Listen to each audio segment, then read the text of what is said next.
Yeah, that's all. So just a bit of a random one to do with the current news headlines that are circulating at the minute. This was sent to me by a friend the other day. So experts issue urgent death warning to anyone who has had COVID in the last 2 years. Bit of an unusual one, that, isn't it? So if you've had, it's very difficult to keep saying that because I'm going to get flagged up. If you've had the boogeyman in the last 2 years, then you could potentially pass away. I'm having to change my language here, obviously.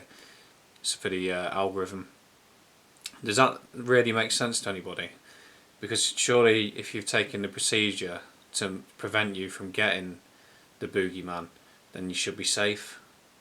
So why would you suddenly have to be concerned about passing away if you're meant to be protected from the boogeyman?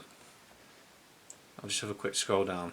So this is from the Mirror. This is experts have issued an urgent passing away warning to anyone who has had the boogeyman in the last 2 years. New research shows that anyone infected with the bug are at an increased risk of passing away for up to 2 years after catching it.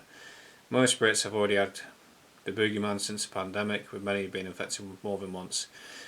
Following the UK's mass medical procedure rollout, many Brits have had a level of protection against the virus, but now scientists in the US warn that those who have had the boogeyman are at higher risk of passing away than those who have not.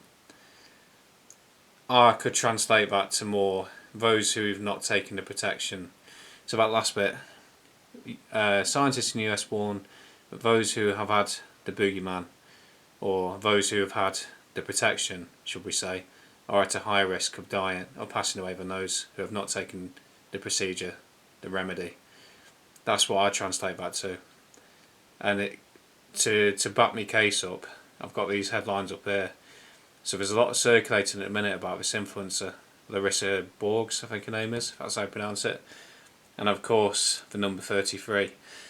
Anyone who's into this sort of alternative narrative, shall we call it, who believe that perhaps big influential people might work against the interests of large groups of ordinary people,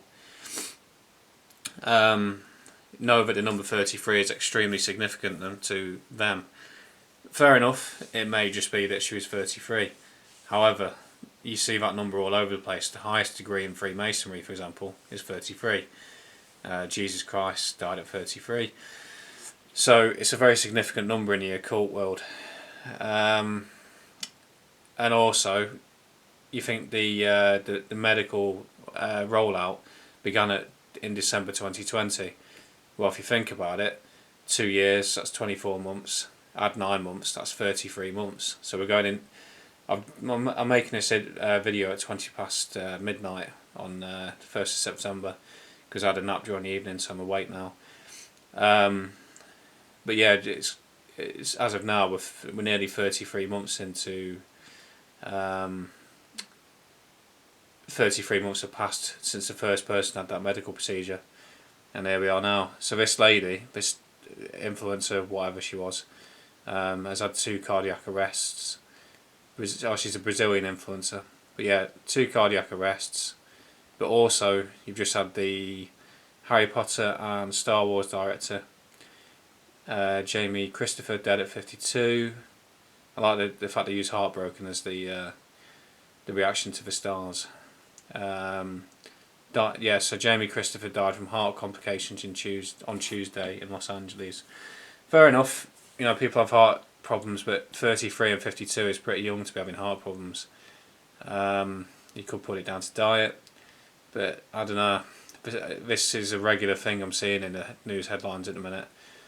And while I'm here, I'll just talk back to 8 years ago. This time 8 years ago, me and my mate were kind of convinced we were coming up to some big doomsday scenario because the Y2K panic, the 2012 end of the Mayan calendar panic.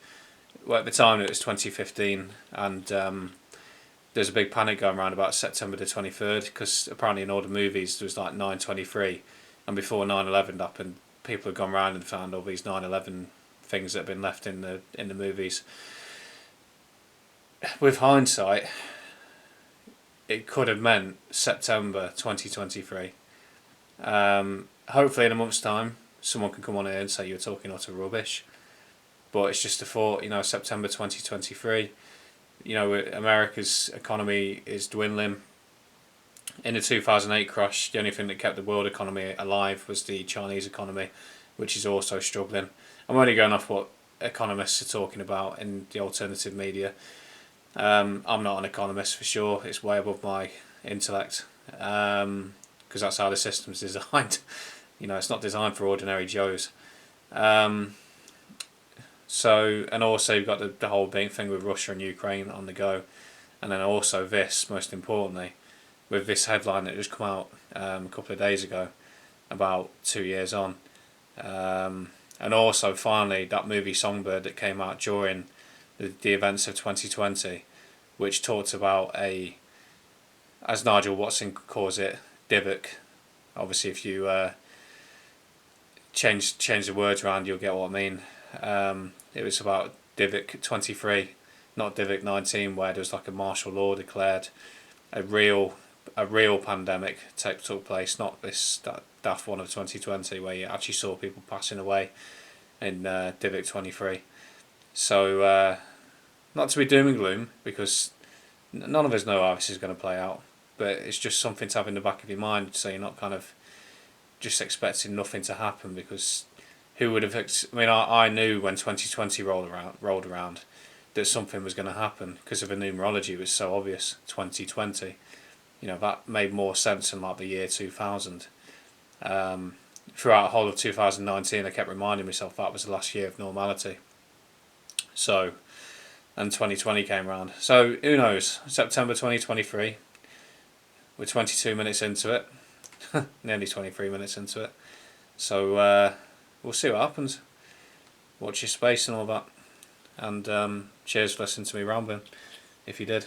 Ta.